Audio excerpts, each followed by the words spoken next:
Well, Israel's Prime Minister has delayed controversial plans to overhaul the country's judicial system until the next parliamentary session.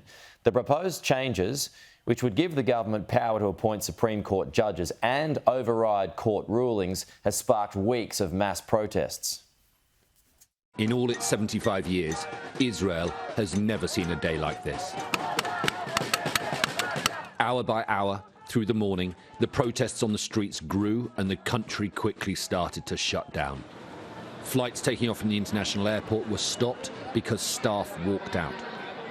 Major shopping malls closed their doors and McDonald's shut their restaurants nationwide. The country's largest trade unions went on strike, and Israel's embassies around the world shut as diplomatic staff stayed at home. In Tel Aviv, where some of the largest protests have taken place, the city's mayor announced that there would be no more municipality services until further notice.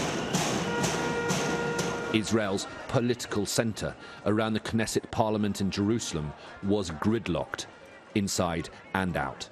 It's really scary. It's scary to think of this country possibly going down the road to dictatorship or theocracy or some other implausible idea of what might happen. What do you fear is happening?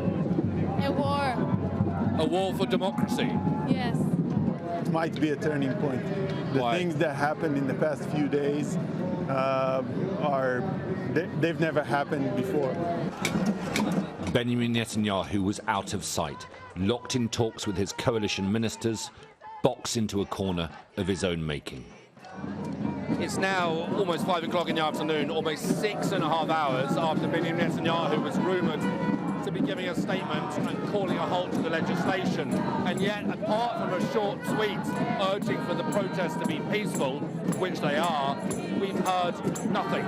The longer the Prime Minister remains silent, the more they feel that they have him on the ropes.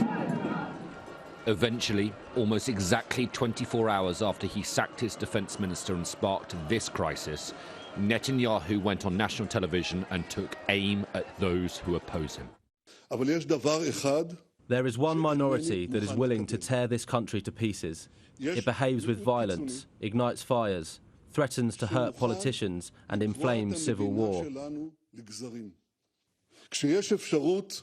When there's an opportunity to avoid civil war through dialogue, I, as Prime Minister, am taking time out for dialogue.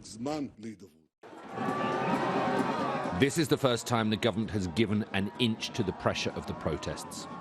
The decision to pause the reforms opens a window for the opposition to negotiate a compromise.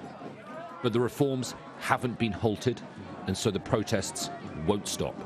The fight for the future of Israel is not over.